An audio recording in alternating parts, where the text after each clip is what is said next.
Con el doctor Carlos Machado Allison, toda una autoridad en los temas de agroalimentación, agricultura y temas económicos en general que afectan la vida diaria de las personas, hemos analizado el drama que atraviesan los venezolanos. Sacando las cuentas, el salario mínimo a partir de julio va a ser un poquito más de 7.000 bolívares por mes. Y para tener una idea, internacionalmente es difícil comprenderlo, pero el salario de una semana alcanzará poco más que para comprar un kilo de queso amarillo. Sí. Es una tragedia esto, es estructural, porque hemos estado hablando de la escasez, pero hemos tocado poco el tema de la hiperinflación que parece estar en puertas en Venezuela. ¿Esto agrava más la cosa o obligará a que alguien haga algo para mejorar esto en algún momento? Mire, la experiencia de América Latina, lamentablemente, es que los gobiernos parecen no aprender, ¿no? Una vez que aprenden, enderezan su economía al margen del discurso político. Voy a dar un ejemplo. El presidente Correa, en Ecuador, tiene un discurso muy parecido al que ha tenido el presidente Chávez, el presidente Maduro. Pero no se le ocurrió, ¿no?, modificar la paridad cambiaria del Ecuador, que es el dólar. Así es, una economía Entonces, la inflación en Ecuador, ¿verdad?, se ha mantenido dentro de límites muy razonables. Evo Morales, que también ha tenido ese mismo discurso, tampoco se ha metido con los cimientos de la economía y la inflación en Bolivia es baja, aunque el discurso de Evo Morales puede ser tan encendido como el que hemos tenido acá. Lo malo es que nuestros gobiernos socialistas decidieron poner en práctica el socialismo. Entonces, ¿qué hicieron? Intervinieron las tierras, capitalizaron la distribución, la importación de los alimentos, crearon un control de cambio, crearon un control de precios, crearon un control de cualquier tipo. Yo el otro día para una presentación hice una lista de los organismos que podían intervenir sobre una industria o sobre un punto de venta y eran como 50, ¿no? Porque aquí además tienen facultades de intervenir gente que está preparada para otra cosa. ¿En qué país del mundo se ha visto que el Ejército, la Guardia Nacional o la Marina intervenga en un negocio, ¿no? ¿En qué país del mundo se ha visto que el presidente de la Asamblea decida quién se pone preso, qué se produce, qué no se produce y últimamente qué se negocia internacionalmente, ¿no? Él tiene un papel distinto y unas funciones diferentes. Pero este es un gobierno que ha intervenido todo, hasta la médula, hasta las raíces de la vida del venezolano. La alimentación se basa ahora en el número de la cédula, ¿no? Necesitamos la huella digital y un número de cédula para cualquier cosa. Y hay países donde no existe ni la cédula, ni se pide la huella digital a nadie, ¿no? Y la seguridad alimentaria es razonable o total, ¿no? Ahora, en cambio aquí, todas estas cosas que han ocurrido, ¿no?, que son muchas, yo mencioné la intervención del gobierno, la expropiación, confiscaciones de tierra. La expropiación no solo de tierras, la expropiación de industrias. Y muchas confiscaciones, porque nunca pagaron nada en realidad por eso. El caso de Agroisleña creo que tuvo un impacto terrible sobre los productores de frutas y hortalizas, sobre los pequeños productores, porque además Agroisleña compraba cosecha y hacía intermediación bancaria, porque muchos de estos productores no podían ir a la banca porque no tenían títulos de propiedad.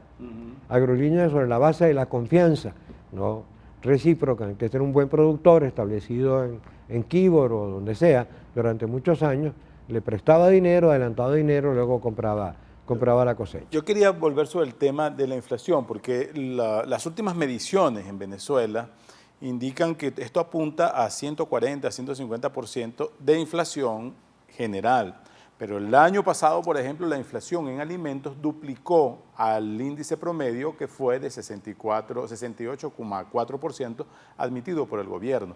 Y la inflación en alimentos superó el 100%. La curva de inflación en alimentos va siempre por arriba, ¿no?, del promedio, del IPC. Del promedio, sí. Y esa curva de alimentos, si yo la separo en dos, la de los productos agrícolas, los productos primarios, de los productos frescos, va por encima de los productos procesados. Y va por encima de los procesados porque los procesados tienen un componente importado. Y el precio internacional del trigo, del maíz, del tomate, etcétera, ha bajado muchísimo.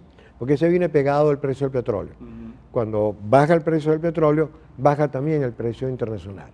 Por ejemplo, el azúcar llegó a estar a $600 la tonelada, ahorita está como a $300 la tonelada. ¿Y cuál es su pronóstico entonces de esa inflación de alimentos para el resto del año? Mientras la población crezca, la producción se mantenga estable, como hemos visto, que es más o menos la misma durante los últimos 16 años, y el circulante aumente, porque el gobierno permanentemente inyecta dinero inorgánico a la economía para mantener su popularidad, la situación va a ser la misma. Y además están cayendo las importaciones, inclusive las de alimentos. Las están restringiendo porque a veces como pienso que no tienen, pero como aquí no hay ninguna transparencia sobre qué es lo que tienen y qué es lo que no tienen y de cuánto disponen, yo pienso que me voy a anticipar a algo. Yo creo que va a haber un dacazo alimentario. ¿Cómo es eso? Que el gobierno se va a reservar unos 2.000 millones o 3.000 millones de dólares y cuando ya tengamos las elecciones en la puerta. fecha de las elecciones, entonces va a lanzar una gran cantidad de comida para convencer a los electores que cambiaron las cosas y que ahora va a haber de todo disponible.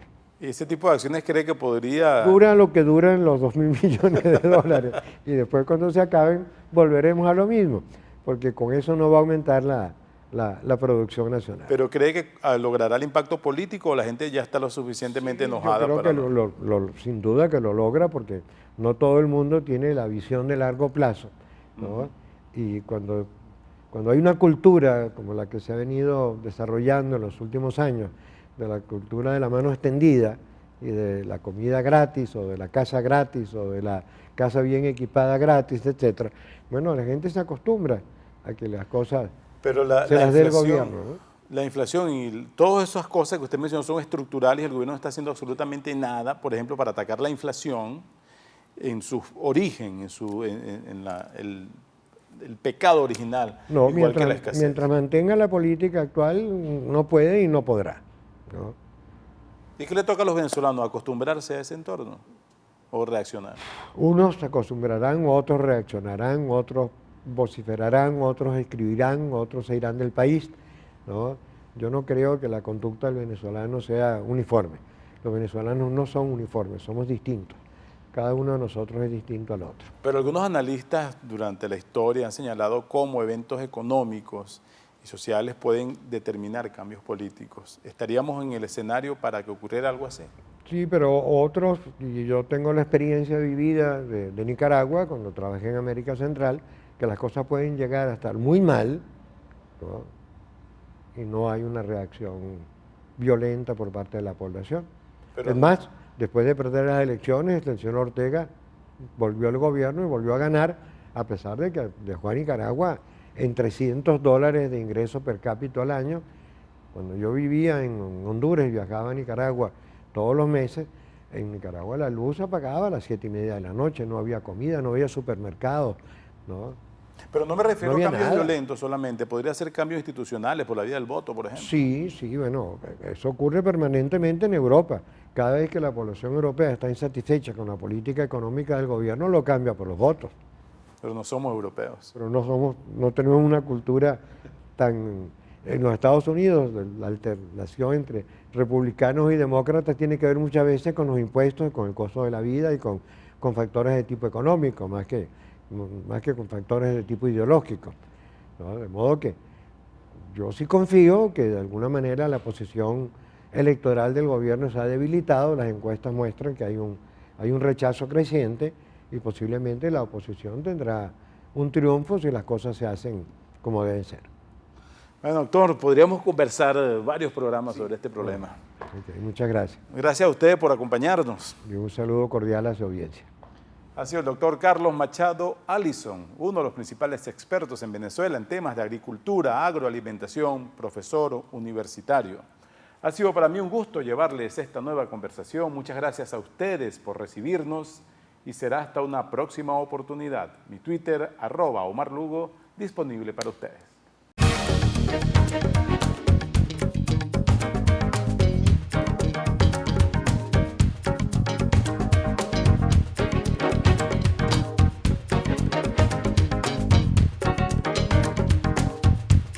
Quality Engines, elestimulo.com presentó.